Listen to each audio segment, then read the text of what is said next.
Part ৮১ কাঁচা আম রবীন্দ্রনাথ ঠাকুর। তিনটে কাঁচা আম পড়েছিল গাছতলায় চৈত্র মাসের সকালে মৃদু রোদ্দুরে। যখন দেখলুম অস্থির ব্যগ্রতায় হাত গেল না কুড়িয়ে নিতে, তখন চা খেতে খেতে মনে ভাবলুম বদল হয়েছে পালের হাওয়া।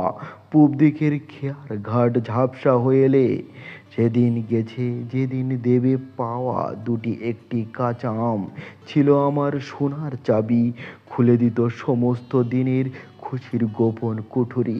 আজ সে তালা নেই, চাবিও লাগে না।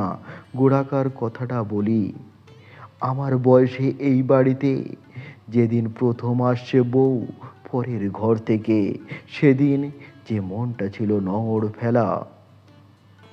নৌকা বান ডেকে তাকে দিলে তোলপাড় করে জীবনের বাধা বরাদ্দ ঝাঁপিয়ে দিয়ে এলো আদৃষ্টের বন্যতা।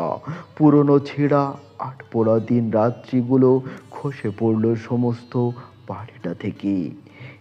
কদিন তিন বেলা রোশন চৌকিতে চারদিকে প্রত্যহিক ভাষা দিল বদলিয়ে, ঘরে ঘরে চলল আলোর গোলমাল।